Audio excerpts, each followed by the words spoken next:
पहला सौदा में आप सबका स्वागत है और अब से लेकर अगले 35-40 मिनट बाजार का जबरदस्त एक्शन आपके लिए आने वाला है, एकदम लाइव और तुरंत। कौन से स्टॉक से जो एक्शन में रहेंगे प्री ओपनिंग सेशन में, प्री ओपनिंग सेशन के बाद कंटिन्यू सेशन में, कहां होंगे बड़े सौदे, कहां होंगे आपके लिए ओपन इंटरेस्ट और प्राइस मूवमेंट के लिहाज से एक्शन के मौके, वो बताएंगे हमारे तमाम एक्सपर्ट। हम आइडेंटिफाई करेंगे, उनसे लेंगे राय, ठीक उसी तरह से जिस तरह से हर रोज सुबह आपको मिलते हैं ट्रेडिंग के मौके। लेकिन उससे पहले एक बार नजर डाल ली जाए एशियाई बाजारों पर। निक्केई में क्या शानदार रिकवरी आई है, 200 पॉइंट से ज्यादा कमजोर सुबह खुला था और पूरा का पूरा रिकवर कर चुका है और उसका असर आप देख सकते हैं पूरे एशियाई बाजारों में हरे निशान के साथ कारोबार होता हुआ दिख रहा है। तो जमकर तेजी होती दिख रही है। उसके लिहाज से तो S&P एक्चुअली कम ही है, क्योंकि हमारे लिए तो एक और फैक्टर है जीएसटी का भी है जो पॉजिटिव होता दिख रहा है। लेकिन हाँ, FIs का 14-15 सेशन के बाद मामूली से 15 करोड़ का बिकवाली का आंकड़ा, थोड़े से स्टॉक फ्यूचर्स की बिकवाली शायद S&P निफ्टी को उतना बढ़ने नहीं दे रही। तो 8,700 के नजदीक खुलेंगे। प्रीमियम थी 48 पॉइंट की शुक्रवार के सेशन में और उसे एडजस्ट करके देखें तो 8,675 के आसपास हम खुलने के संकेत दे रहे हैं। लेकिन 8,675 पर खुल गए तो एक नया हाई बनेगा, क्योंकि 8674 अब तक का हाई है पिछले 16 महीनों का। तो नए हाईज के लिए तैयार हो जाइए, आज बनते हुए दिख सकता है। लेकिन मेरी नजर बैंक निफ्टी पर है। बैंक निफ्टी 19,158 के पार निकले तो बैंक निफ्टी भी एक नया हाई बनाएगा। सेंसेक्स में 28,240 का एक हाई हम देख चुके, तो हाई बनने का, एक रिकॉर्ड बनने का दिन आज फिर से हो सकता है। करेंसी मार्केट पर नजर रखिए, 67 रुपए 1 पैसे पर हमने करेंसी मार्केट की क्लोजिंग होती दिखी है शुक्रवार के सेशन में। इससे पहले बाजार खुले, एक राय फटाफट ले ली जाए HDI के स्टॉक पर। चार्ट्स पर क्या कोई मानस आपको खरीदारी या बिकवाली के संकेत दिखते हैं? प्रमोटर्स ने 100 रुपए के दाम पर 1.5 करोड़ वारंट्स खरीदे हैं, मार्केट प्राइस भी लगभग वहीं पर है। क्या एक्शन हो सकता है इस चार्ट्स के लिहाज से? Anil ji please question repeat करेंगे। HDI के चार्ट्स देखकर बताइए, क्या खरीदना चाहिए या छोड़ दें? देखिए, अगर मेरा नजरिया थोड़ा बड़ा है, अगर 2 to 3 मंथ्स का है तब तो मैं बिल्कुल खरीदारी करूंगा। लेकिन अगर एक शॉर्ट टर्म का नजरिया है 2 से 3 दिनों का, तब मैं समझता हूं थोड़ा इंतजार करें। 105 के ऊपर स्टॉक जाए तब बाई करें, उसमें आप 99 का स्टॉप लॉस रखें और 115 की टारगेट सेट करें। ओके, चलिए, तो ये रहा इस शेयर पर। लेकिन एक और स्पेस जो काफी एक्टिव थी शुक्रवार के सेशन में, वो थी चीनी का सेक्टर। आप देखिए क्या जबरदस्त प्रदर्शन चीनी के शेयरों ने दिखाया। द्वारिकेश जैसे स्टॉक तो 10% से ऊपर जाकर बंद हुए। कई स्टॉक्स हैं जिन्होंने 5-5% की अपर सर्किट लगाए, कई में 10-10% की तेजी देखने को मिली। कोई एक स्टॉक जो आपको पसंद हो इस सेक्टर से, चार्ट पर मजबूत लग रहा हो, जहां मोमेंटम आपको लगता हो कंटिन्यू रहे? हेमंत, द्वारिकेश का पैटर्न अच्छा है, मैं अभी देख रहा हूं आपके कहने के बाद। मुझे लगता है ये 320-325 तक जा सकता है, बट मैं सेफ स्टॉक रिकमेंड करूंगा, वो होगा बजाज हिंदुस्तान। मैं काफी टाइम से, सॉरी नॉट बजाज हिंदुस्तान, बलरामपुर चीनी, ये मैं काफी टाइम से रिकमेंड कर रहा हूं और इसमें मुझे लगता है ये 150-155 का मेरा इसमें टारगेट होगा। 132 का क्लोज है, 127-128 का स्टॉप लॉस रखे और 155 का टारगेट अगले कुछ हफ्तों के लिए है। ओके, और इस बीच शुरुआत होती भारतीय बाजारों के 40 अंक नीचे दिख रहा है आपको सेंसेक्स और 40 अंक नीचे दिखेगा निफ्टी। और वजह है कि BPCL 3% नीचे है, L&T 5% नीचे, Zee 10% नीचे दिख रहा है। तो कुछ एक स्टॉक ऐसे हैं जहां पर जो भाव दिख रहे हैं वो सही नहीं। रुपए में क्या दमदार शुरुआत हुई है, 22 पैसे की मजबूती, बहुत जबरदस्त शुरुआत कही जाएगी, क्योंकि करेंसी मार्केट में ये बड़ा तगड़ा उछाल, 66 रुपए 80 पैसे के लेवल, ऐसे कोई संकेत है नहीं कि करेंसी मार्केट इतनी दमदार गैप से ओपनिंग करे। तो ये बहुत ही मजबूत बेहतरीन संकेत है। पता नहीं, शायद करेंसी मार्केट इस बात को लेकर उत्साहित हों कि GST बिल को लेकर बात आगे बढ़ती हुई दिख रही है। वो सेंटीमेंट के लिहाज से एक बेहतरीन ट्रिगर हो सकता है रुपए की मजबूती का। तो रुपए में बेहद शानदार शुरुआत हुई है, जमकर शुरुआत हुई, ये कहना होगा। तो ये एक बहुत ही अच्छा संकेत आपके लिए आता हुआ दिख रहा है करेंसी मार्केट से। आइए प्री ओपनिंग सेशन में कुछ और प्राइसेस आपको बता दूं फटाफट। Zee 10% नीचे दिख रहा है, L&T पर नजर रखिए 5.5% नीचे दिख रहा है, ICICI बैंक 2.5% नीचे दिख रहा है। देखेंगे कितना नीचे खुलता है L&T और ICICI बैंक का स्टॉक, वो इंटरेस्टिंग होगा। फिलहाल Zee 10% नीचे खुलने की कोई वजह नहीं है, तो वहां पर आपको ज्यादा रियलिस्टिक लेवल्स आते हुए दिखेंगे। और मजबूती ONGC, हीरो मोटोकॉर्प जैसे शेयर हम दिख रही है। बिल्कुल, और आप देखिए कौन से और स्टॉक्स हैं जहां अच्छा प्रदर्शन आज देखने को मिलेगा। तो आप पाएंगे कि ONGC जैसे शेयर, 2 व्हीलर कंपनियों के ऊपर नजर रखिए। हीरो मोटोकॉर्प अच्छे नंबर्स आ सकते हैं, डबल डिजिट की ग्रोथ ये कंपनियां पेश कर सकती हैं। बल्कि आप देखिए टॉप 5 गेनर्स जो हैं उनमें से 3 तो ऑटो शेयर ही हैं। जो ऑटो शेयरों ने पिछले हफ्ते तेजी बनाई थी वो बरकरार रखने वाले हैं। Maruti, hero MotoCorp, Tata Motors का डीवीआर देखिए अच्छा प्रदर्शन दिखाएगा आज, और आइशर मोटर भी अच्छी तेजी दिखाएगा, ये संकेत मिल रहे हैं। तो ऑटो शेयरों के ऊपर आपकी नजर जरूर होनी चाहिए। लेकिन अनिल, सबकी नजरें हैं कि स्टॉक 2020 में कौन से स्टॉक्स हमने आज सुझाए थे। आइए सीधे चलते हैं और देखते हैं आज का अपडेट।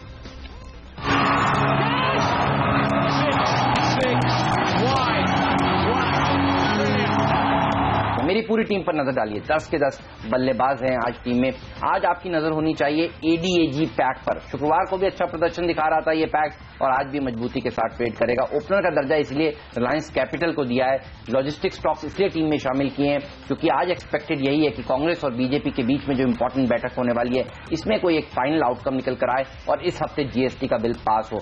शुगर कंपनियों के ऊपर रखिए नजर। श्री रेणुका धामपुर को टीम में शामिल किया है, प्राज को मिस्टर डिपेंडेबल का दर्जा दिया है, और ऑटो कंपनियां भी आज आपके रडार पर होनी चाहिए क्योंकि आज मंथली सेल्स नंबर्स आने वाले हैं। पिछले महीने किस तरह की बिक्री हुई, एक्सपेक्टेशंस यही कि एक्सपोर्ट्स की बिक्री अच्छी होगी ट्रैक्टर्स की वजह से, और अशोक लेलैंड भी अच्छा प्रदर्शन दिखाएगा। फ्री हिट के तौर पर ताज जीवीके को टीम में शामिल किया। इस हफ्ते इसके नतीजे आने वाले हैं, नतीजों से पहले यहां पर खरीदारी करनी चाहिए। उम्मीद है कि बेहतरीन नतीजे ये कंपनी भी पेश करेगी। सेंचुरी प्लाईबोर्ड की जो मोमेंटम है वो आगे भी बरकरार रहेगा। खबरों के दम पर इस शेयर को आज टीम में शामिल किया है।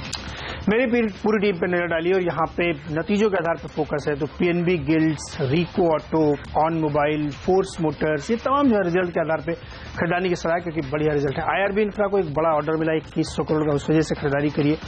रोल्टा में आप देखिए डोमेस्टिक आईटी कंपनी पे फोकस है सेलेक्टर्स का, इसलिए वहां खरीदारी की सलाह है। वहीं एनर्जी जो फूड्स वाली कंपनी है राइस की, उसमें लक्ष्मी एनर्जी और कोहिनूर फूड्स पे फोकस करिए क्योंकि सेलेक्टर्स को ऐसा लगता है कि जो राइस कंपनियां उनके लिए बहुत कंड्यूसिव एटमॉस्फेयर है। एचडीआईएल में प्रमोटर ने 100 रुपए पे वारंट कन्वर्ट कराया, सेलेक्टर्स पे वो भी एक पॉजिटिव, इसलिए खरीदारी की सलाह होगी यहाँ पे।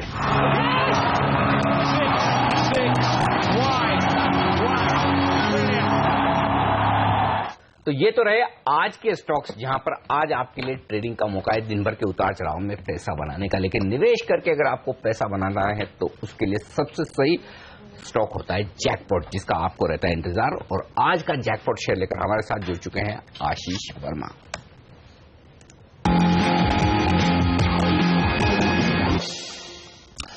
फ्राइडे को आप लोग डिस्कस भी कर रहे थे, पूरा का पूरा एडीएजी पैक हरकत में था खबर की वजह से। तो आज एक उसी पैक की कंपनी लेकर आए जो हमें पसंद आ रही है, वो है रिलायंस डिफेंस एंड इंजीनियरिंग, जिसे आप पहले पीपावाव डिफेंस के नाम से जानते थे।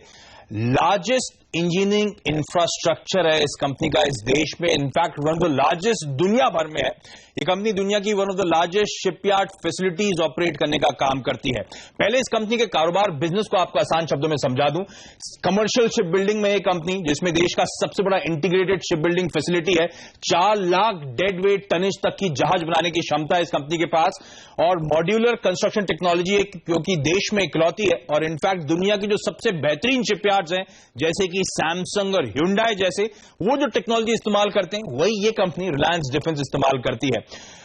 इसके अलावा ये कंपनी शिप रिपेयरिंग, अपग्रेड और मेंटेनेंस का काम भी करती है। और इसके अलावा ये कंपनी अब देश की पहली प्राइवेट सेक्टर की कंपनी है जिसे लाइसेंस और कॉन्ट्रैक्ट मिला है वॉरशिप्स बनाने के लिए। तो अब नेवल शिप बिल्डिंग के काम में एक कंपनी जिसमें फ्रिगेट्स, डिस्ट्रॉयर्स, एयरक्राफ्ट कैरियर्स और सबमरीन जिसे हम पनडुब्बी कहते हैं, ये सब बनाने का काम है। इन सब के अलावा इस कंपनी ने अब ऑयल एंड गैस स्पेस में अपनी पकड़ मजबूत करने की कोशिश करी है। तो देश और दुनिया की जो तमाम बड़ी ऑयल एंड गैस कंपनीज हैं उनके लिए offshore platform, single boy mooring, rigs, jackets, vessels यानी कि जहाज, ये सब बनाने का काम है। और इस पॉकेट में ऑयल एंड गैस स्पेस में कहा जा रहा है दुनिया की कई सारी लीडिंग कंपनीज के साथ एडवांस नेगोशिएशन में एक स्ट्रेटेजिक करार करने की इस कंपनी की योजना है। ये तो अब तक जो मैंने बात करी है world class ship building facilities जो रिलायंस डिफेंस के पास इस समय है। इन सब के अलावा ये कंपनी अब डिफेंस प्रोग्राम्स में वेंचर करने की कोशिश कर रही है। तो next generation combat management systems जो होते हैं, वेपन्स के को प्रोडक्शन, सेंसर्स के को प्रोडक्शन का काम, अंडर वाटर सिस्टम्स जो होते हैं, मिसाइल टॉर्पीडो सिस्टम्स वगैरह बनाने का काम, इसके अलावा लैंड बेस्ड जो तमाम डिफेंस वेपन्स होते हैं वो सब ये कंपनी मैन्युफैक्चरिंग करने का काम कर रही है। तो ये तो बिजनेस मॉडल है इस कंपनी का जो बहुत स्मार्टली इवॉल्व हो रहा है। पर इस कंपनी में आपको याद होगा पिछले साल मार्च की बात थी जब पीपावाव डिफेंस को एक्वायर करा था एडीएजी ग्रुप की कंपनी रिलायंस इंफ्रास्ट्रक्चर ने। अब तक का डिफेंस का सबसे बड़ा एक्विजिशन हुआ था और पिछले ही महीने जून में खबरें आई थी कि आरबीआई ने मंजूरी दे दी सीडीआर पैकेज के बाहर जाने के लिए इस कंपनी को, यानी कि ज्यादा फाइनेंशियल फ्लेक्सिबिलिटी इस कंपनी के हाथ में और ज्यादा बिजनेस अपॉर्चुनिटीज इस कंपनी के पास आती हुई नजर आएंगी। इनफैक्ट प्रमोटर चेंज होने के बाद इस कंपनी ने तमाम इंडस्ट्री स्टैलवर्ड्स, तमाम डिफेंस के पुराने प्रोफेशनल्स को अपनी टीम में, अपने बोर्ड में इनकॉर्पोरेट करना शुरू कर दिया है। रिटायर्ड वाइस एडमिरल एचएस माली इस कंपनी के अब ग्रुप प्रेसिडेंट और सीईओ साहब हैं। 36 साल इंडियन नेवी में थे। इंडियन नेवी में सर्विस के बाद उन्हें मजगांव डॉक का सीएमडी बनाया गया था और अब रिलायंस डिफेंस को वो स्टीयर कर रहे हैं। तो मैनेजमेंट में जो चेंज है, कहा जा रहा है बड़े फोकस अप्रोच के साथ वो बदलाव किया जा रहा है। ऊपर से कहा जा रहा है ये कंपनी बहुत यूनिकली प्रेज है पीएम मोदी का, जो मेक इन इंडिया में डिफेंस के लिए तमाम अपॉर्चुनिटीज खुलने वाली हैं। अगले 5 सालों में $20 बिलियन यानी कि 1.2 लाख करोड़ की अपॉर्चुनिटीज की हम बात कर रहे हैं। यही नहीं, इस मैनेजमेंट के हिसाब से नेवल डिफेंस का आउटले अगले 10 सालों में होगा 2,60,000 करोड़ रुपए का, जिसमें से 1,12,500 करोड़ रुपए कहा जा रहा है प्राइवेट सेक्टर, निजी स्पेस को ऑर्डर्स दिए जाएंगे। और इस कंपनी ने तमाम स्ट्रैटेजिक करार अब कर लिए हैं, स्वीडन की सैप के साथ, फ्रांस की डीसीएनएस के साथ, यूके की बैबकॉप के साथ। तो कहा जाता है कंपनी बड़े इंटरेस्टिंग वैंटेज पॉइंट पे, आसान शब्द में बहुत इंटरेस्टिंगली प्लेस्ड है इस अपॉर्चुनिटी को कैप्चर करने के लिए। शुक्रवार को मैंने कहा था ये पूरा ग्रुप हरकत में था। खबरें आई थी कि रिलायंस इंफ्रा अपने 11 रोड प्रोजेक्ट का जो पोर्टफोलियो उसे बेच रहा है। कनाडा की ब्रुकफील्ड से बातचीत हो रही है, 8,000 करोड़ रुपए का ईवी होगा। ध्यान रखें जो एडीएजी ग्रुप है अपने बिजनेस को बहुत स्मार्टली रिस्ट्रक्चर कर रहा है। जितने कैपिटल इंटेंसिव बिजनेसेस हैं जैसे कि सीमेंट और रोड का कारोबार, वहां पे बेचकर स्टेक्स अपने डेट को रिड्यूस कर रहा है और इस पैसे का चैनलाइज इस्तेमाल कर रहा है नए कैपिटल लाइट और हायर आरओई वाले जो धंधे जैसे कि डिफेंस में, यहां पे वो पैसा आता हुआ आपको नजर आएगा। वैसे भी रिपोर्ट सजेस्ट करें कि अनिल अंबानी पर्सनली पूरे डिफेंस कारोबार को स्टीयर कर रहे हैं और दुनिया भर में जितनी बड़ी डिफेंस कंपनीज हैं उनके टॉप मैनेजमेंट, उनके सीईओ से उन्होंने पर्सनली ऑलरेडी मुलाकात तक कर रखी है। अच्छा, पीपा शिपयार्ड को एक्वायर करने के बाद एडीएजी ग्रुप ने बहुत स्मार्टली दर्जनों लाइसेंस के लिए अप्लाई करा तमाम मिलिट्री इक्विपमेंट्स बनाने के लिए, जिसमें अनमैन्ड एरियल व्हीकल से लेके स्पेसक्राफ्ट से लेके सबमरीन सिस्टम्स तक की बात थी। और बेहद क्वाइट मूव में, बहुत लोगों ने नोटिस करा भी नहीं होगा, 11 नई कंपनीज इसने डिफेंस स्पेस में खड़ी कर दी जो खुद 10-10 करोड़ रुपए के पोटेंशियल मार्केट को अप्रोच करने वाली हैं।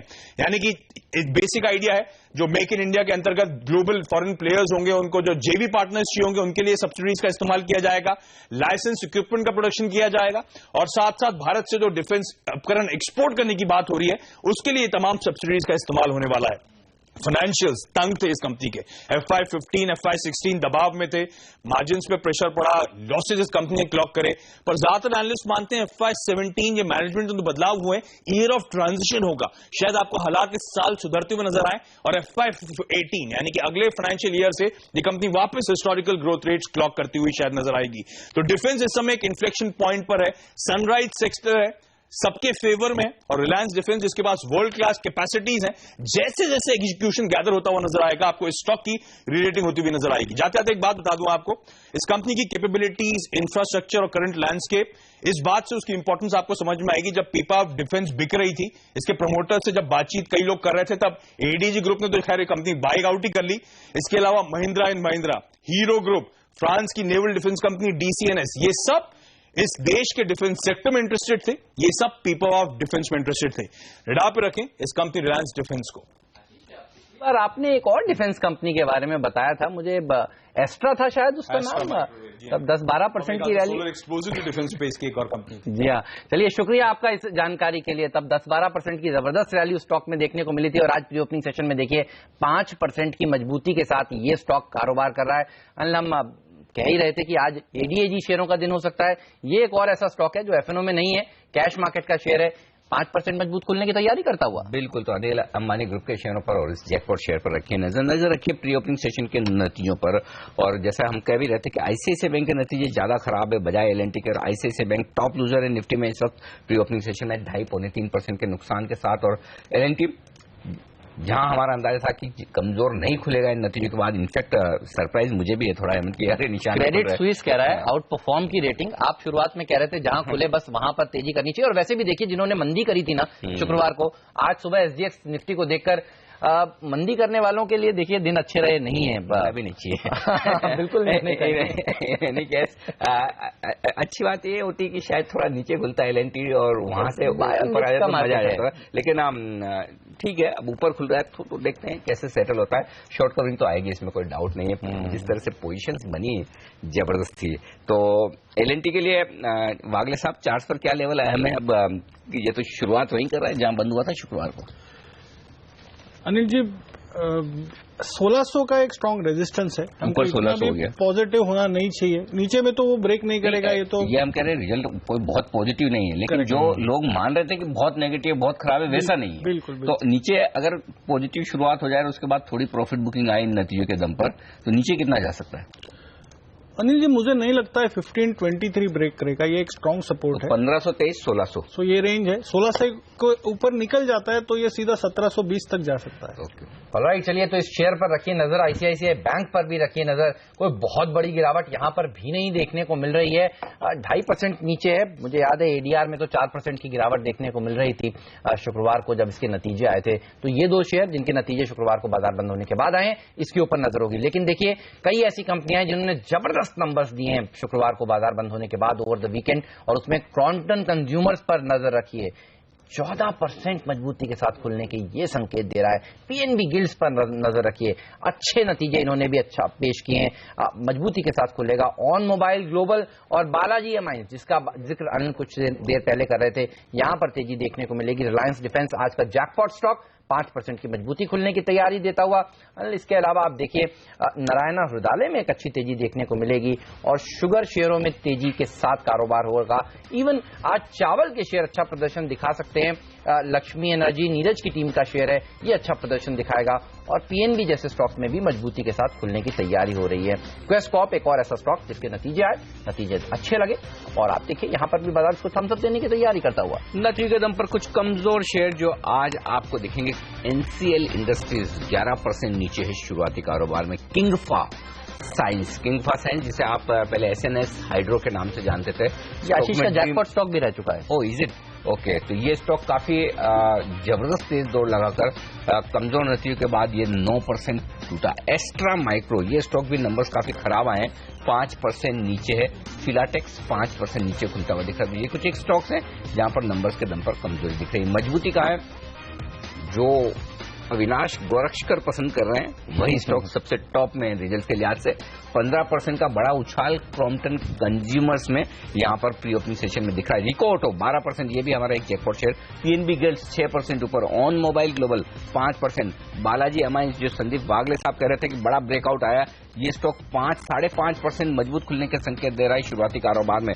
नारायण हृदयालय ये स्टॉक 3% मजबूत खुलने के संकेत दे रहा है। आईओएन एक्सचेंज यहां पर 5% की मजबूती। तो नतीजों के दम पर काफी एक्शन शुरुआत में होने वाला है।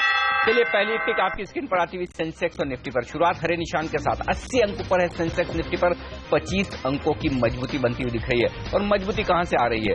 मजबूती आ रही है टाटा मोटर्स, डीवीआर और आईशेयर मोटर्स से। ये दो स्टॉक मजबूत है। मारुति मजबूत है, तो तमाम ऑटो शेयर तेज दौड़ लगा रहे हैं। टाटा मोटर्स भी मजबूत है। कमजोरी 2.5% नीचे है आईसीआईसीआई बैंक का स्टॉक। टेक महिंद्रा और इन्फोसिस मामूली से लाल निशान में आपको नजर। टेक महिंद्रा की कमजोरी बढ़ती हुई दिख रही है, इस पर नजर रखिए। आज नतीजे देने वाला है, उससे पहले 2% कमजोर हो चुका है। एलएनटी देख लीजिए, यहां पर 1% का उछाल एलएनटी में आता हुआ दिख रहा है। तो एलएनटी ने नतीजों के बाद तेजी बनती हुई दिख रही है। आइए वायदा कारोबार में फटाफट बता दूं आपको कहां पर एक्शन है। ओरेकल फाइनेंस 3.5% नीचे दिख रहा है शुरुआती कारोबार में। आईसीआईसीआई बैंक में नुकसान 1.5% का ही है। तो आईसीआईसीआई बैंक बहुत ज्यादा कमजोर नहीं है, ये कहना होगा। रिकवर करता हुआ दिख रहा है। इनफैक्ट आईसीआईसीआई बैंक में शानदार रिकवरी आती हुई दिख रही है निचले स्तरों से। टेक महिंद्रा 1.5% कमजोर है। मजबूत क्या है? क्रॉम्पटन 2.5% मजबूत है। आईआरबी इंफ्रा 2.5% मजबूत। बजाज फाइनेंस का ड्रीम रन चल रहा है, 10,000 के बाद इसकी नजर है 11,000 के आंकड़े पर। भेल, जिंदाल स्टील ये तमाम शेयर हैं जो मजबूत खुलते हुए दिख रहे हैं। लेकिन नजर रखिए दो नतीजों पर। आईसीआईसीआई बैंक महज 1% कमजोर है और एलएनटी तमाम अनुमानों के विपरीत 0.5% की मजबूती के साथ कारोबार करता हुआ दिख रहा है। ये है इस वक्त शुरुआती कारोबार का रुझान है। बिल्कुल, और पीएनबी गिल्ड्स देखिए अच्छे नंबर्स के बाद 9% की तेजी दिखा रहा है। क्रॉम्पटन कंज्यूमर्स अच्छे नंबर्स के बाद 6% मजबूती के साथ खुला है। नारायण हृदयालय के नंबर्स अच्छे और मोबाइल ग्लोबल के नंबर अच्छे, ये सब 4 से 5% की बढ़त दिखाने में कामयाब रहे हैं। रिलायंस डिफेंस 4.5% मजबूती के साथ साथ इस समय कारोबार कर रहा है। रिलायंस कैपिटल देखिए, रिलायंस कम्युनिकेशन देखिए, एडीएजी पैक के स्टॉक्स आज काफी अच्छा प्रदर्शन फिर से दिखा रहे हैं। साथ ही ऑयल मार्केटिंग कंपनियों पर नजर रखिए, बीपीसीएल में अच्छी तेजी देखने को मिल रही है। इस तरह से कच्चे तेल के दाम देखिए लगातार घट रहे हैं, उसका फायदा इन पूरे के पूरे स्टॉक्स को मिलता हुआ। एचपी, बीपी, आईओसी भी मजबूत है, इवन ओएनजीसी भी मजबूती के साथ कारोबार कर रहा है। तो ये एक पैक मजबूती के साथ आज ट्रेड करता हुआ। इवन ऑटो कंपनियां देखिए अच्छा प्रदर्शन आज के दिन फिर से दिखाती हुई। कई कंपनियां हैं जहां पर मजबूती देखने को मिल रही है। आयशर मोटर जैसे शेयर मजबूती के साथ आज खुलते हुए नजर आ रहे हैं। इवन टाटा मोटर्स का डीवीआर देखिए 1.5% मजबूती के साथ यहां पर भी कारोबार की शुरुआत हो चुकी है। भेल 1.5% मजबूत है, तो जिन्होंने एलएनटी देखकर भेल भी शॉर्ट किया था वो भी देखिए आप यहां पर अपनी पोजीशंस को कवर करते हुए नजर आ रहे हैं। एलएनटी 0.5% मजबूती के साथ इस समय कारोबार कर रहा है। इवन आईसीआईसीआई बैंक देखिए कोई बहुत बड़ी गिरावट नहीं है, खुला जरूर नीचे, अब थोड़ा सुधरने की कोशिश करता हुआ। बाजार का मूड काफी पॉजिटिव है और आप देख सकते हैं साफ तौर पर 170 अंक ऊपर इस समय आपको नजर आएगा सेंसेक्स, 50 अंक ऊपर निफ्टी, तो कमोवेश वहीं जहां एसजीएक्स निफ्टी संकेत दे रहा था खुलने की, और मिड कैप्स में तो एक्शन भरपूर है। इसी के दम पर एक गिरने वाले शेयर के सामने 4 बढ़ने वाले शेयर इस समय कारोबार कर रहे हैं। सबसे ज्यादा अच्छा प्रदर्शन तो मिड कैप इंडेक्स ही दिखा रहा है, और पिछले महीने भी हमने देखा 7% ऊपर गया था mid cap index. Even small cap में 4.5% की तेजी देखने को मिली। तो यहां पर जो पार्टी है वो जारी रहेगी अगस्त में, ऐसा लग रहा है इस समय देखकर। इस बीच निफ्टी नया हाई बना चुका है 8,690 का लेवल। ये आपके लिए साल भर से ज्यादा का, इनफैक्ट मेरे ख्याल से लगभग 1.5 साल के आसपास का उच्चतम स्तर है। तो निफ्टी का रिकॉर्ड बन चुका है।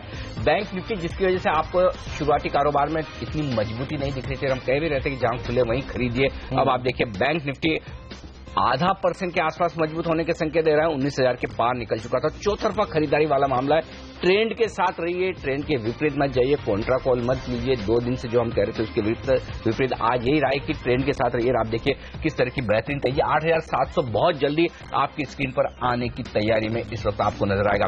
तो शानदार खरीदारी होती दिख रही है। अब बड़ा सवाल है कि खुले फ्लैट 4-5 मिनटों में गैप मिल गया, हमें नया हाई बन गया।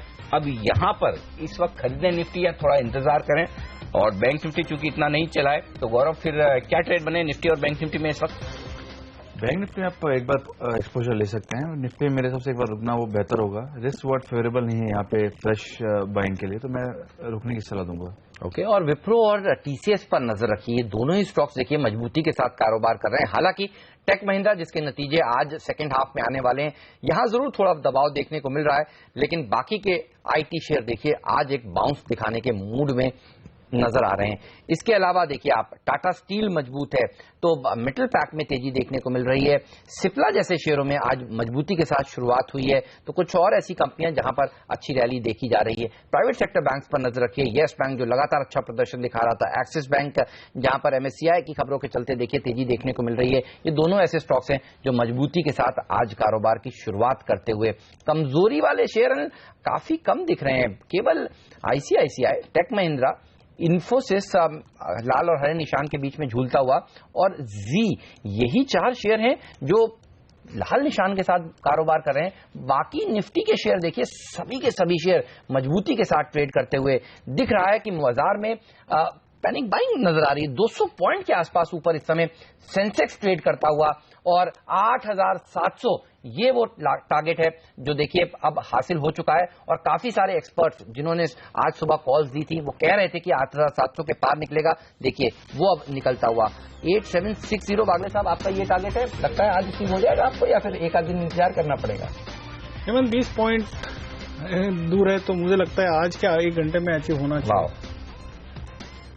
ओके, 8,700 तो निकल चुका है। देखते हैं यहां से अच्छी शॉर्ट कवरिंग होती है या नहीं, किस तरह का रुझान बनता है। लेकिन जो स्टॉक आईसीआईसीआई बैंक शायद जितने गिरने की आशंका थी उतना गिरा नहीं, इनफैक्ट बहुत जल्दी रिकवर करते हुए दिखाए अपने निचले स्तरों से। तो क्या आईसीआईसीआई बैंक खरीदना चाहिए नतीजे के बाद? अविनाश, आपकी राय लेना चाहता हूं फंडामेंटली। नहीं, मैंने पहले भी कहा था अनिल जी कि ऑलरेडी बुरे नंबर्स में डिस्काउंट हो चुके हैं और जिस प्रकार की मैनेजमेंट कमेंट्री थी, हमको लग रहा है कि सेकंड थर्ड क्वार्टर में डेफिनेटली थोड़ा और रिकवरी देखने को मिलेगा। तो इस लेवल से डेफिनेटली अगर किसी का टाइम विंडो 6 से 12 महीने है तो डेफिनेटली प्राइस टू बुक काफी अट्रैक्टिव है, ऑलमोस्ट 2 times FY17 बुक। तो ये डेफिनेटली एक अच्छे मीडियम टर्म रिस्क रिवॉर्ड के लिए अच्छा प्रेजेंटेबल है। पेज इंडस्ट्रीज, मानस ये आपका टॉप पिक था ना, क्या जबरदस्त प्रदर्शन दिखा रहा है, 2.5% मजबूती के साथ इस समय ट्रेड करता हुआ आपको नजर आएगा। माइंडट्री एक और ऐसा स्टॉक है जो गौरव ने पसंद किया था, यहां पर देखिए तेजी से पोजीशंस बनती हुई। हिंदुस्तान जिंक को लेकर वापस से अटकलें लग रही हैं कि बाजार जो सरकार है अपनी रेजिडुअल हिस्सेदारी, जो बची हुई हिस्सेदारी है वो बेचे। यहां पर पीयूष गोयल जो मंत्री हैं उन्होंने जिस तरह के बयान दिए हैं, इस स्टॉक पर नजर रखिए। 0.25% की तेजी यहां पर देखने को मिल रही है। ऑयल मार्केटिंग कंपनियां मजबूत हैं और L&T में अच्छा शॉर्ट कवरिंग मूव देखने को मिल रहा है। अब आप देखिए 1.25% ऊपर L&T, भेल में तेजी है।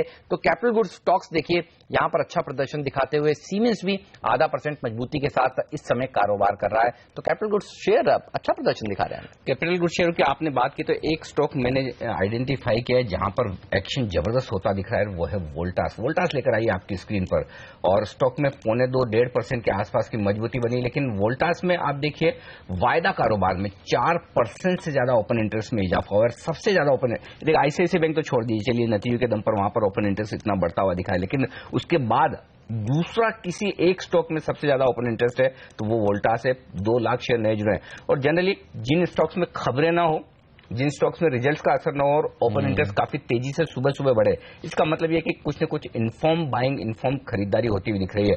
वो इस स्टॉक में मुझे साफ नजर आ रहा है। तो ये स्टॉक कितना भाग सकता है बताएं गौरव, वोल्टास पे क्या राय रखते हैं? वायदा कारोबार में जबरदस्त पोजीशन बन रही है आज। तो इसमें कंसिस्टेंटली पोजीशंस वगैरह बन रही है, मेरे हिसाब से आप बाय कर सकते हैं। यहाँ पे स्टॉप लॉस जो होगा वो आपका 352 से 53 का होगा। आपको ऊपर में ये 370 375 तक के लेवल्स आपको देखने मिल सकते हैं। ऑलराइट, चलिए तो इस शेयर पर रखिए नजर। जनरली जब अनिल इस तरह के शेयर चुनते हैं तो हम देखते हैं वो स्क्रीन पर काफी अच्छी तेजी दिखाते हैं, तो वोल्टास के ऊपर आपकी नजर आज जरूर होनी चाहिए। इसके अलावा जिस शेयर की हमने बात की थी द्वारिकेश शुगर, इस पर रखिए नजर। 10% ऊपर ये शेयर इस समय कारोबार कर रहा है। धामपुर शुगर देखिए 3% की मजबूती के साथ ट्रेड कर रहा है। शुगर शेयरों में आग लगी है, आप ये कह सकते हैं। शुक्रवार को जिस तरह से तेजी देखने को मिली, धामपुर, बलरामपुर, श्री रेणुका शुगर, सब में एक अच्छी रैली बनी हुई है। आप देखिए क्या अच्छा प्रदर्शन दिखा रहे हैं। उगर शुगर के नंबर्स आने वाले हैं अगले 1-2 दिन में, यहां पर देखिए अच्छी तेजी देखने को मिल रही है। किस तरह के नंबर्स पेश कर सकती हैं ये कंपनियां, अगर आपने सर इसके बारे में स्टडी किया हो? क्योंकि हमने पिछले कुछ दिनों में देखा जो कंपनियों ने पिछले हफ्ते नंबर्स पेश किए हैं वो तो काफी जबरदस्त थे। नहीं, इनफैक्ट हेमंत, जिस प्रकार का Q4 परफॉर्मेंस हमने देखा है, फर्स्ट क्वार्टर में एक रिपीट परफॉर्मेंस आ सकता है क्योंकि काफी शुगर कंपनीज के बाद पुरानी इन्वेंट्री है और शुगर प्राइसेस अभी भी ग्लोबली फर्म है। हमें लग रहा है कि इंडिया में डेफिनेटली जो इंटीग्रेटेड प्लेयर्स है जैसे कि बलरामपुर चीनी है, दामपुर शुगर है, उगर, और डेफिनेटली अगर हम द्वारिकेश भी देखें तो ये स्टैंड अलोन कंपनीज है। बट जिस प्रकार का माहौल है, मुझे लग रहा है FY17 में आपको एक बहुत अच्छा मुनाफा इनफैक्ट इन कंपनीज के प्रॉफिटेबिलिटी में देखने को मिलेगा। बुधवार को 3 अगस्त को द्वारिकेश के नंबर्स आने वाले हैं। शुक्रवार का सेशन देखिए, पिछले 5-6 ट्रेडिंग सेशंस देखिए आप, क्या जबरदस्त तेजी, 300 रुपए के पार निकल गया है द्वारिकेश का शेयर। वोल्टास देखिए भाग रहा है, 7% ओपन इंटरेस्ट बढ़ चुका है, 3.5% यहां पर एक इजाफा दिखा है। 2 और स्टॉक मैंने आइडेंटिफाई किए हैं, वो मैं आपको बता दूं। पहला तो है गोदरेज कंज्यूमर्स। गोदरेज कंज्यूमर्स में देखिए यहां पर ओपन इंटरेस्ट में बदलाव दिख रहा है। हालांकि पोजीशन प्राइस वाइज अभी तक एक्शन नहीं है, 1/4% ही मजबूत है, लेकिन 3.5-4% ओपन इंटरेस्ट बढ़ा है। लिक्विड कम स्टॉक है, लेकिन गोदरेज कंज्यूमर्स पर एक राय लूं, उसके बाद में इंडिया बुल्स हाउसिंग फाइनेंस पर भी एक बड़ा एक्शन होता दिखा है। तो आप गोदरेज कंज्यूमर्स निकाल के रखें गौरव। उसके बाद मैं आपके पास आता हूं इंडिया बुल्स हाउसिंग फाइनेंस इस बीच। यहां पर देखिए 0.5% का एक बड़ा ट्रेड होता हुआ दिख रहा है। 13,70,000 शेयरों का कारोबार हुआ है इस स्टॉक में, और ये हुआ है कहां? बीएससी पर लाइए इंडिया बुल्स हाउसिंग फाइनेंस, वहां पर भयंकर वॉल्यूम हुआ है इंडिया बुल्स हाउसिंग फाइनेंस में। 13,70,000 यानी कि 0.5% हिस्सेदारी बदली। किस प्राइस पर? 768 रुपए 50 पैसे पर यह स्टेक बदलती हुई दिखी है। तो इंडिया बुल्स हाउसिंग फाइनेंस के चार्ट्स क्या कह रहे हैं वागले साहब, आप निकाल के रखिएगा। इस बीच गोदरेज कंज्यूमर्स, ये बताएं गौरव क्या करना चाहिए इस काउंटर पे? देखिए इसमें थोड़ा बहुत ओवर एडिशन हमको दिख रहा है, लेकिन यहाँ पर कोई प्राइस एक्शन ज्यादा कुछ बड़ा आएगा ऐसा लग तो नहीं रहा है फिलहाल। तो यहाँ पे मैं मिस ही करूंगा फिलहाल, ऐसा कोई इसमें ट्रिगर्स दिख नहीं रहे हैं। ओके, और आईबुल हाउसिंग फाइनेंस, यहाँ पर चार्ट्स पर कोई सिचुएशन है खरीदारी करने की? अनिल जी साइडवेज है, मुझे इतनी स्ट्रेंथ नहीं दिखती है, I would wait. Okay, alright, चलिए तो ये रहा इंडिया बुल्स हाउसिंग फाइनेंस के ऊपर निकल कर आ रही है, लेकिन वोल्टास ये वो स्टॉक है जो काफी अच्छा प्रदर्शन दिखा रहा है। ओपन इंटरेस्ट में 7% का इजाफा देखने को मिल रहा है, 3.5% मजबूती के साथ देखिए दिन के हाईएस्ट लेवल पर ये शेयर इस समय ट्रेड करता हुआ। वक्त है हमारे तमाम विशेषज्ञों से विदा लेने का। वागले साहब, अविनाश जी, गौरव जी, मानस जी, आप सबका शुक्रिया समय निकालने के लिए और आज इस चर्चा में शामिल होने के लिए। मजबूती देखने को मिल रही है बाजार में, 250 पॉइंट ऊपर सेंसेक्स है, 8,700 के इर्द गिर्द निफ्टी इस समय कारोबार कर रहा है और इन सबसे आगे मिड कैप इंडेक्स 1% की तेजी देखने को मिल रही है। बजाज फाइनेंस के स्टॉक पर नजर रखिए, 5% का इजाफा देखने को मिला है। क्या ड्रीम रन इस स्टॉक ने दिखाया है, नतीजों के बाद से लगातार अच्छा प्रदर्शन दिखाता हुआ। कई कंपनियां, कई ब्रोकरेज हाउसेज अब इस शेयर को इनिशिएट कर रही हैं और एग्रेसिव टारगेट्स भी दे रही हैं। बिल्कुल, और हेमंत सबसे बड़ी बात है इस लेवल पर आने के बाद 40% साल दर साल ग्रोथ आना बड़ी बात है। बिल्कुल, चलिए अब दूसरे दिग्गज एक्सपर्ट्स को जोड़ते हैं और उनसे जानते हैं बाजार पर उनका व्यू क्या बन रहा है। प्रमोद दुबे जी डायरेक्टर हैं इंस्टीट्यूशनल सेल्स के एम्बिट सिंगापुर से हमारे साथ जुड़ रहे हैं। सर, स्वागत है आपका सीएनबीसी आवाज पर।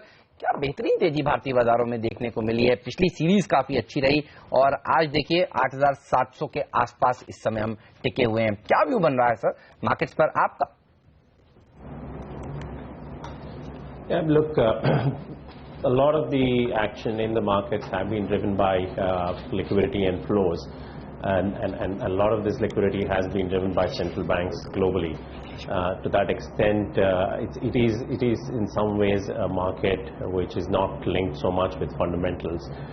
So India has done well, but alongside India, I guess the rest of the global asset classes have also done well. So it is a call on liquidity, which is hard to come by, given how central banks have behaved, taken every news flow into stride. So to that extent, our view is based on fundamentals. The market is ahead of fundamentals.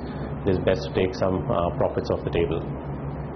Okay, sir, एक बड़ा trigger Indian markets के लिए दिख रहा है, वो है GST का।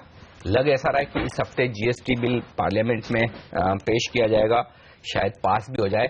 अगर जीएसटी बिल पास होता है तो आप इंडियन मार्केट्स में और कितनी अपसाइड देखते हैं sir? Short term, like I said, it's very difficult to call because it's liquidity driven. As long as liquidity keeps coming in, clearly there's upside risk to this market. And GST is also a sentiment driver, although the real effect on GST perhaps in the short term is negative. But it does send out a signal to investors globally that the Indian government is very serious about reforms, and that adds to the fillip in terms of sentiment to the market. But fundamentally, like I said, it's very difficult to see any upside to this market from this level. In fact, we do think that the risks are to the downside from a fundamental perspective. Sir, क्योंकि आप Singapore में हैं, ये बताइए अब foreign investors का भारतीय बाजारों पर क्या व्यू बन रहा है? पिछले 15 ट्रेडिंग सेशन से तो हम देख रहे थे लगातार कैश मार्केट में उनकी तरफ से खरीदारी देखने को मिल रही थी। क्या वो भारतीय बाजारों पर ज्यादा बुलिश हैं या आपको लगता है इमर्जिंग मार्केट्स अच्छा प्रदर्शन दिखाएंगे, वहां पैसा लगा रहे हैं और उसी की वजह से भारतीय बाजारों में भी बाइंग हो रही है? No, I think the liquidity is flowing everywhere, but from a relative standpoint, India still stands out better, given the longer-term growth prospects, given the reform process which is underway, a stable government, and broad macro indicators all turning up, albeit modestly so. So to that extent. It is a global phenomenon, but India perhaps stands out slightly ahead. So foreign investors, in terms of what they're likely to do, it all depends on flows. A lot of asset allocators are simply taking the ETF route, so ETFs have been active in this market. The more traditional long-only funds perhaps are not seeing as much as what the market would suggest. But that's perhaps a more stable source of flows. We would hope that those sort of funds start participating more than just the ETFs, because ETFs tend to pose a risk in terms of a short-term pullback if asset allocators globally were to pull out of risk assets in the event of any negative shocks to the global economy. Okay. Pramod Gubbi साहब, बहुत बहुत शुक्रिया आपका CNBC आवाज के लिए वक्त निकालने के लिए और मार्केट्स पर अपनी राय हमारे दर्शकों को देने के लिए। बाजार मजबूत है, 185 अंकों पर सेंसेक्स पर, निफ्टी पर 8700 के बेहद नजदीक का आंकड़ा, नए हाइज बने हैं आज के सेशन में बाजार में शुरुआती कारोबार में। लेकिन इंटरेस्टिंग बात यह दिख रही है कि मिड कैप इंडेक्स में 1% से ज्यादा की तेजी है। कुछ बेहतरीन मिड कैप्स जो तेज दौड़ लगा रहे हैं, बजाज फाइनेंस 11,000 के पार निकलता हुआ 7% का बड़ा उछाल, माइंडट्री सुबह सुबह हमारे एक्सपर्ट गौरव गुप्ता ने रिकमेंड किया था 4% का बड़ा उछाल, वोल्टास हमने आइडेंटिफाई किया था, अब देखिए 4% वोल्टास मजबूत हो चुका है। ओपन इंटरेस्ट में सबसे ज्यादा इजाफा इसी स्टॉक में आपको नजर आएगा। पेज इंडस्ट्री मानस जायसवाल ने रिकमेंड किया था, आज सुबह सुबह 3% की मजबूती यहां पर नजर आ रही। तो ये तमाम स्टॉक जबरदस्त तेजी के साथ कारोबार करते हुए आपको नजर आएंगे। चलिए, बाजार में जब नए रिकॉर्ड्स बन रहे हैं तो आगे का डायरेक्शन किस तरह का रहेगा ये जानने की कोशिश करते हैं।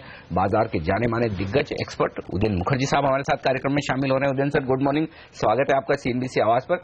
जिस तरह से मिड कैप इंडेक्स में जबरदस्त तेजी होती दिख रही है, छोटे छोटे स्टॉक्स बड़ी उछाल दिखा रहे हैं, क्या सावधान रहने का वक्त है या फिर लिक्विडिटी इतनी ज्यादा है कि बाजार यहां से भी और ऊपर जा सकते हैं और ज्यादा मजबूती हो सकती है और मिड कैप्स के बाद लार्ज कैप्स भी चलेंगे? कैसे देख रहे हैं आप सर?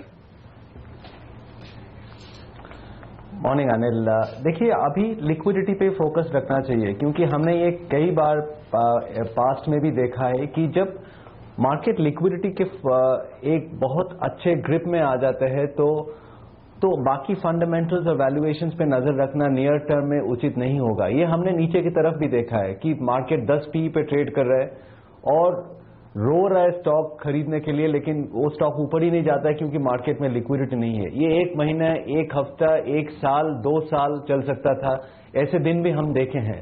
तो अभी लिक्विडिटी का रुख कुछ और है, अभी हम उसका पॉजिटिव रुख देख रहे हैं कि अभी बाकी कुछ मैटर नहीं करता है, अभी सिर्फ लिक्विडिटी पे फोकस्ड है दुनिया। और अभी US GDP जैसे नंबर्स आए थे वो देख के मार्केट को अभी लग रहा है कि देखिए सितंबर और दिसंबर में रेट हाइक नहीं होने वाला है, फिर से जैनेट येलन पीछे हट जाएंगे। और इसी के चलते हुए आपने देखा US डॉलर में भी थोड़ा सा गिरावट आया है और आज रुपये मजबूत है और इमर्जिंग मार्केट में और पैसे आने की संभावना बढ़ गया है क्योंकि US GDP नंबर्स देखने के बाद फॉरेन इन्वेस्टर्स को ये लगेगा कि नियर टर्म में उनको डरना नहीं चाहिए US रेट हाइक के बारे में। तो इसी पे मार्केट फोकस्ड है। वो जो अर्निंग्स डिसअपॉइंटमेंट आ रहे हैं ICICI बैंक, L&T जैसे कंपनी से, वो अभी कोई ज्यादा मायने नहीं रखता है मार्केट के लिए। मार्केट को सिर्फ डॉलर दिख रहा है और ऐसे माहौल में आपको उसी पे ट्रेडर हैं तो आप उसी पे फोकस रहना चाहिए। सर, अब तो US फेड रेट हाइक की चिंता है क्योंकि अब थमने लगी हैं। लोकल यहाँ सेंट्रल बैंकर से आपकी क्या एक्सपेक्टेशंस है? 9 अगस्त को क्या एक रेट कट 25 बेसिस पॉइंट की आप भी उम्मीद कर रहे हैं? देखिए, हो भी सकता है, ना भी हो सकता है क्योंकि इन्फ्लेशन का लास्ट फ्यू नंबर्स उतने अच्छे नहीं आए हैं। तो ये हम सर्टेनिटी के साथ नहीं कह सकते हैं कि रेट कट होगा, लेकिन डोमेस्टिक रेट कट मेरे ख्याल से उतना इम्पोर्टेंट एक मुद्दा नहीं है। 25 बेसिस पॉइंट से बहुत ज्यादा फर्क पड़ने वाला नहीं है। आपने लार्सन एंड टूब्रो का नंबर देखा और डोमेस्टिक जो कैपेक्स साइकिल है वो अभी भी बहुत ही वीक है क्योंकि L&T का ऑर्डर इनफ्लो इस डोमेस्टिक बिजनेस से, इंडियन बिजनेस से 10% कम हुआ है इस क्वार्टर में। ये देख के आपको लगना चाहिए कि डोमेस्टिक इन्वेस्टमेंट साइकिल में बहुत ज्यादा पिकअप नहीं है अभी और उसमें 25 बेसिस पॉइंट से बहुत ज्यादा फर्क पड़ने वाला नहीं है। लेकिन विदेशी इंटरेस्ट रेट में क्या होता है इस पे निर्भर है काफी हद तक कितने डॉलर्स अभी इमर्जिंग मार्केट्स में आएंगे और कितने डॉलर अभी इंडिया में आएगा।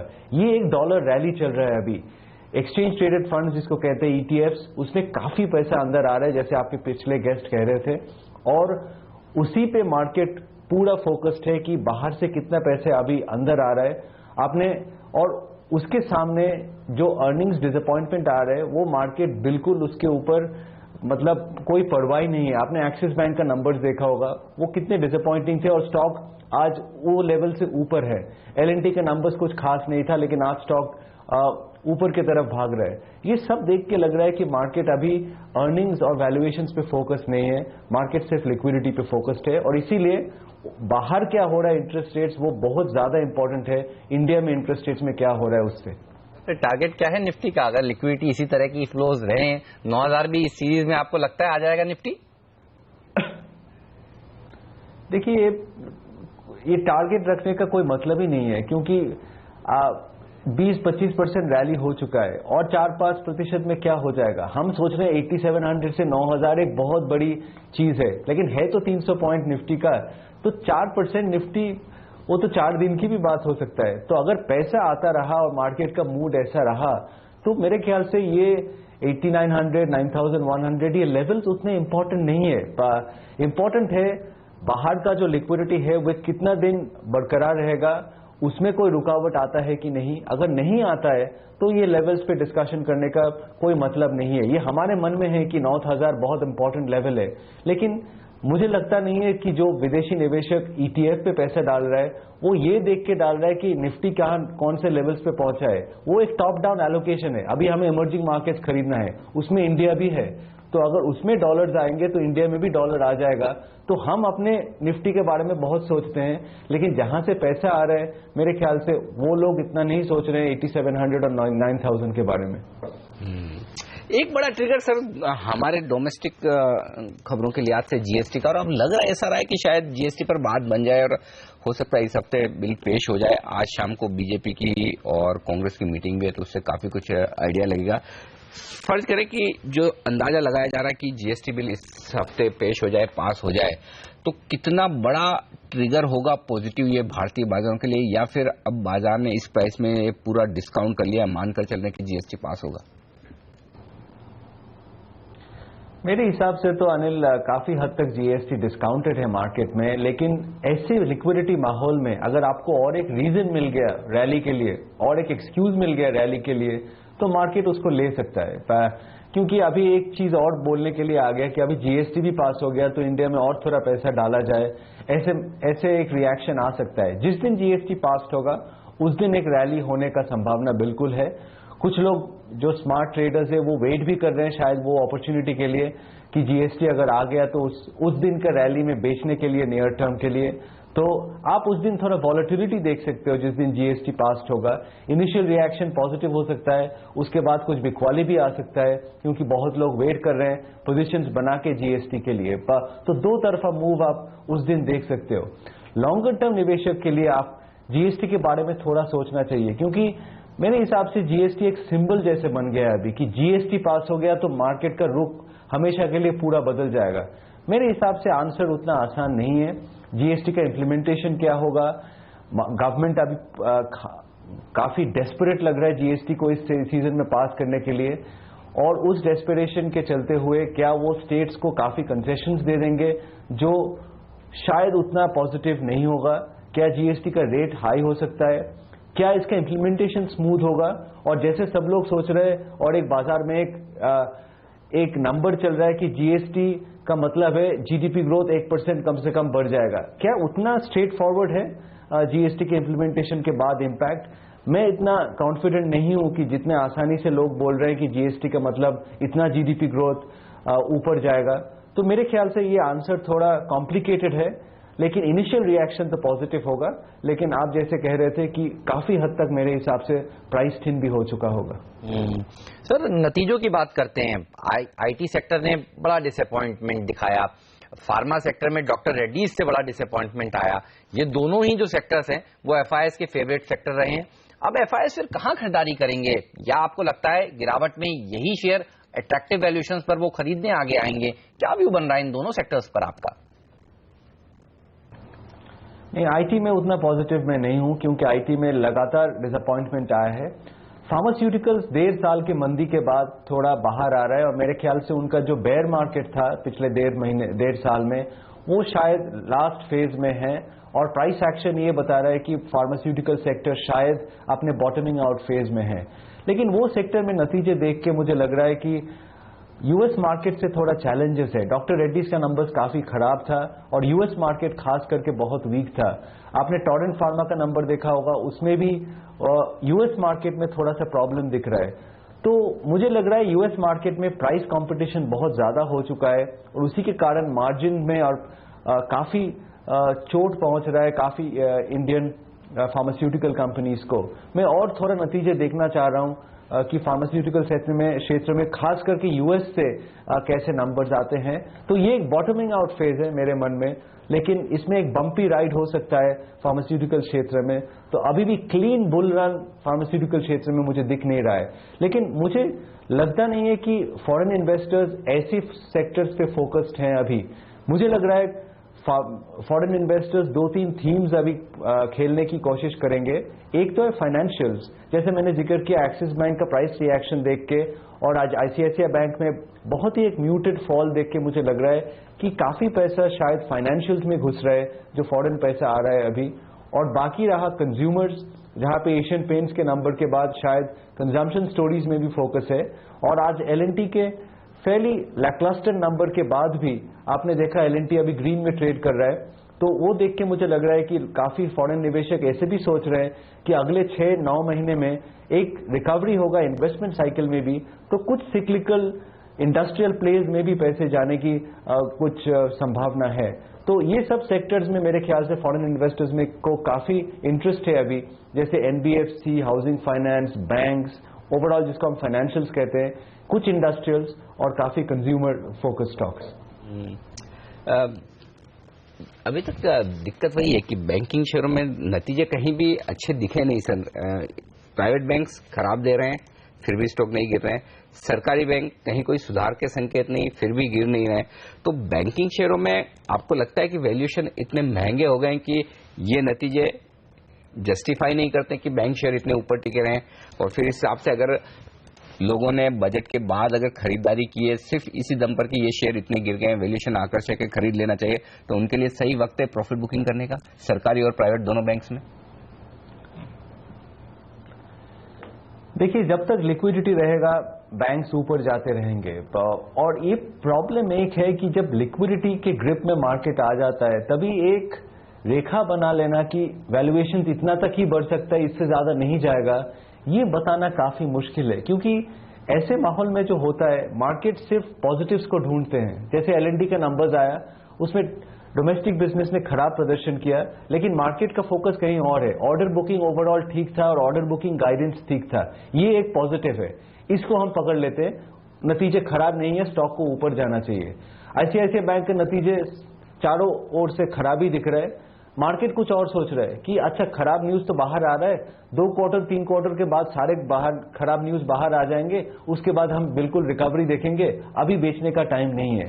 तो ये एक साइकोलॉजिकल फ्रेमवर्क भी बन जाता है कि जब मंदी चलता है तो लोग सिर्फ मंदी की चीज ढूंढते हैं, और जब अच्छे फेज आ जाते हैं लिक्विडिटी के तो लोग सिर्फ एक पॉजिटिव चुन लेते हैं बहुत नेगेटिव्स में से, और उसके ऊपर स्टॉक ऊपर चला जाता है। अभी वो फेज है मार्केट में।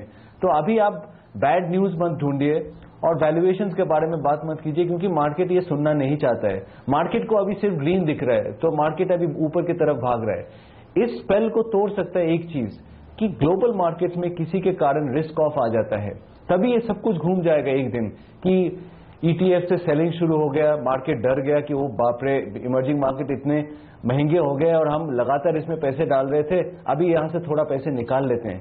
किसी कारण अगर ग्लोबल में एक प्रॉब्लम आ जाता है तो लिक्विडिटी बंद हो जाएगा, और ये सारे जो हम चीज बात करने की वैल्यूएशन एक्सपेंसिव हो गया, अर्निंग्स खराब है, मार्केट का फोकस उस पर चला जाएगा। लेकिन अभी वो माहौल नहीं है, अभी तेजी के माहौल है, अभी अच्छे चीज पे फोकस्ड है मार्केट, और जो खराब चीज आ रहा है वो कारपेट के नीचे गया। बिल्कुल सर, शुक्रिया आपका बाजार की सटीक एनालिसिस के लिए, इन सेक्टर्स पर हमसे आज बात करने के लिए। एक और दिग्गज एक्सपर्ट को अब चर्चा में शामिल करते हैं। कोटक इंस्टीट्यूशनल इक्विटीज के senior executive director Sanjeev Prasad ji हमारे साथ जुड़ चुके हैं सिंगापुर से। Sir, very good morning to you. क्या जबरदस्त तेजी देखने को मिल रही है, जिस तरह से उस दिन भी कह रहे थे जो भारतीय बाजारों में लिक्विडिटी का डॉलर का फ्लो देखने को मिल रहा है, उससे सब हैप्पी हैं। ये बताइए कब तक रहेगा, ये आपका क्या एनालिसिस कहता है? It's hard to say. I guess till that time the party continues. We don't know when it stops or what makes it stop. But I guess at this point in time, central banks have a one-point agenda, which is basically to keep on inflating assets. And as long as that philosophy continues, till that time you see some recovery of demand globally, or inflation coming back globally. I guess the central banks will continue to have a very, very easy and accommodative monetary policy, which will continue to result in fair amount of liquidity and low yields everywhere in the world. So people will keep on chasing, assets wherever you can get some earnings, some yields out of it. So I guess at this point in time, the problem is valuations are expensive across the board, but I guess people have a little option but to stay invested. बिल्कुल GST एक बड़ा मुद्दा है संजीव प्रसाद साहब, जिस पर मैं आपसे राय लूंगा, लेकिन उससे पहले एक स्टॉक जो बड़े एक्शन में दिख रहा है इस वक्त वो है हिंदुस्तान जिंक। 4% से ये स्टॉक भागा है और 6.5% के आसपास ओपन इंटरेस्ट बढ़ा है। तो यहाँ पर कुछ मेरे ख्याल से कुछ खबरें पॉजिटिव आती दिख रही है। हिंदुस्तान जिंक का स्टॉक आपके सामने लेकर आएंगे, खबरें भी आपके सामने लेकर आएंगे, बताएंगे आपको क्या कुछ एक्शन वहां पर हो रहा है। लेकिन पीएफसी एक और पीयूष गोयल ने कहा है, हमने बताया था जब बाजार खुला था, पीयूष गोयल की तरफ से कल ये बयान आ रहे थे कि वो हिंदुस्तान जिंक बाल्को में सरकार की जो रेजिडुअल हिस्सेदारी है वो बेचने के लिए तैयार हैं। इस तरह के हालांकि स्टेटमेंट सरकार की तरफ से पहले भी आ चुके हैं, लेकिन जिस तरह से साउंड बाइट सामने आई है और उसी के चलते आप देखिए यहाँ पर तेजी देखने को मिल रही है। इनके हाई पॉइंट पर यह स्टॉक आता हुआ दिख रहा है। एक और सरकारी कंपनी पीएफसी, वो देखिए यहाँ पर भी बड़ा एक्शन होता हुआ दिख रहा है। स्टॉक 3% मजबूत है पीएफसी का, यहाँ पर भी जबरदस्त पोजीशंस बनती हुई दिख रही है। 5% ओपन इंटरेस्ट बढ़ा है, 4.5 लाख शेयर नए जुड़ते हुए नजर आ रहे हैं। तो पीएफसी का स्टॉक भी भरपूर एक्शन में आता हुआ दिख रहा है। तो सरकारी कंपनी में दमदार एक्शन दिख रहा है। हिंदुस्तान जिंक तो खैर अब सरकारी कंपनी रही नहीं, वेदांता ग्रुप की, लेकिन इस स्टॉक को देखिए तेज दौड़ लगाता हुआ नजर आ रहा है। तो ये दो स्टॉक बड़े एक्शन में। लेकिन संजीव प्रसाद साहब से हम बात कर रहे थे, सर जीएसटी कमोबेश अब ऐसा लग रहा है कि शायद इस सेशन में पास हो जाए, आजकल में पेश होने की भी बात की जा रही है। जीएसटी अगर पास होता है तो कितना बड़ा ट्रिगर होगा भारतीय बाजारों के लिए अभी, या फिर हम इसे सब कुछ डिस्काउंट कर चुके हैं, पचा चुके हैं इन प्राइस में? I think it's partly priced in. I will assume 50-60% of that is priced in because this event has been playing out for some time and gradual expectations have been building in respect to more favorable outcome compared to what we have seen in the last 1 or 2 years with respect to the passage of the GST bill in the upper house of parliament. So yeah, it could be a little bit of a trigger in specific sectors which could potentially benefit from lower taxes compared to in the sense that the GST standard rate could be lower than the current taxes on some of the sectors. Automobiles in particular could be a significant beneficiary. If you look at the current combined tax rate of central excise duty plus state VAT and some other local taxes on automobiles, mostly it's in the range of around 24 to 37%, and if most of the automobiles fall in the category of let's say 18%, which could be the standard GST rate, then clearly it could be a big positive for the auto sector. So you could see some sectors benefiting in the short term depending on how the tax rates play out. And in the medium term, clearly GST is a big positive with respect to the tax to GDP ratio could potentially go up. So, it's not as if all the impact would be felt in year one. Year one could actually be somewhat disruptive. It could also be inflationary. But beyond that, clearly GST is a huge positive for the economy. Sanjeev ji, जिस तरह से नतीजे का सिलसिला अब तक चला है, उससे आपका क्या व्यू बन रहा है? क्या एज पर एक्सपेक्टेड नंबर्स आ रहे हैं या थोड़े से ज्यादा डिसअपॉइंटमेंट आपके हाथ लगा है? लिक्विडिटी का फ्लो है तो बाजार तो ऊपर है, लेकिन खाली अर्निंग सीजन को अलग रख के देखा जाए तो आपको कैसा लग रहा है अर्निंग सीजन जो अब तक हुआ है? It's been somewhat disappointing, particularly if you look at the volume data and the operating numbers, clearly disappointing. At the net level, though, the companies which are reported so far have done better versus our estimates, but it mostly due to the fact that in most cases there are some issues other which have resulted in the net profit numbers being better than the numbers suggested by the growth in top line or the EBITDA levels. So if you look at in case of Reliance, for example, obviously there was a beat at the EBITDA level also, but there was more to do with advantageous gains. In case of Maruti, for example, there was a change in depreciation policy which resulted in lower depreciation compared to our estimates. In case of Bharti, it accounted for some of the negative impact of foreign currency movement as an extraordinary item compared to the fact that we had taken it as part of the net finance cost. So in most cases, the beat, whatever little has happened, is more to do with extraordinary factors or one-off factors rather than any beat at the operating level. So if you look at the same companies at the EBITDA level, it's more or less in line with our estimates, and volume numbers across the board are still very, very muted. Hopefully that changes as we go along when there is some economic recovery, but first quarter numbers, at least from an operating standpoint, are somewhat disappointing. एक और space जहां पर अच्छी तेजी बनी है banking शेयरों के अलावा वो एनबीएफसी स्टॉक्स हैं, चाहे वो फिर माइक्रो फाइनेंस हो, हाउसिंग फाइनेंस कंपनियां हो, एनबीएफसी हो। ये बताएं सर, इस सेक्टर पर आप क्या राय रखते हैं और इतने रनअप के बाद क्या अभी मौके हैं खरीदारी करने के या फिर वैल्यूएशंस महंगे दिखते हैं आपको? No, I guess valuations are on the higher side over here. But having said that, many of the companies will continue to do well for some time. In the sense, you have very strong players in some of the specific niches. More important, if you look at retail credit to GDP, that is still a very low number in India. So I don't see much of a risk as far as retail credit becoming NPLs at some point in time. I don't think that's going to be an issue. So. What people are focusing on is some of the capabilities of the companies in specific areas. For example, in consumer finance, you have Bajaj Finance. In truck financing, you have Chola and Shriram. In case of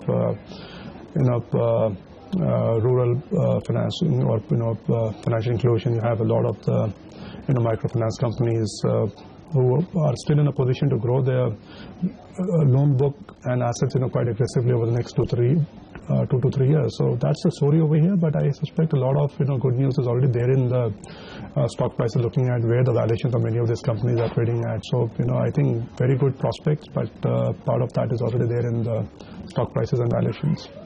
बिल्कुल, बहुत बहुत शुक्रिया sir आपका हमारे लिए वक्त निकालने के लिए और बाजार और तमाम सेक्टर सर हमें राय देने के लिए। इस बीच जो एनबीएफसीज की हम बात करते हैं, भारत फाइनेंशियल इंक्लूजन यानी कि एसकेएस माइक्रो स्टॉक को देखिए जबरदस्त ओपन इंटरेस्ट बढ़ता हुआ दिखा है ना, पिछले कुछ मिनटों में 60% ओपन इंटरेस्ट में जा पाया, स्टॉक 1.5% मजबूत होता हुआ दिखा है। एसकेएस माइक्रो का शेयर तेजी दिखाता हुआ। यहाँ कई शेयर हैं जो 52 हफ्ते के उच्चतम स्तर पर ट्रेड कर रहे हैं, लेकिन आप देखिए एडवांस एंजाइम जिसका हम बात कर रहे थे कि अच्छी लिस्टिंग आज होगी, 1210 रुपए के जो प्राइस है वहां पर ये सेटल होता हुआ, तो जिन्होंने यहाँ पर पैसा लगाया था सीएनबीसी आवाज की राय को सुनकर वो आज अच्छा मुनाफा इस समय कमाएंगे। 1210 का प्राइस इस समय दिख रहा है यहाँ पर स्क्रीन पर। बिल्कुल, तो उम्मीद के मुताबिक लिस्टिंग होती है 1200-1225 के रेंज का अंदाजा था, लेकिन बाजार इस बीच बेहद मजबूत स्थिति में 8700 के पार है। निफ्टी मजबूती के साथ कारोबार करता हुआ पहला सौदा में आज के लिए। लेकिन आप बने रहिए सीएनबीसी आवाज के साथ। ब्रेक के बाद दिल्ली से प्रियंका संभव हमारे साथ जुड़ेंगी जो लेकर आएंगी कमोडिटी बाजार का भरपूर एक्शन। हमें दीजिए इजाजत, नमस्कार।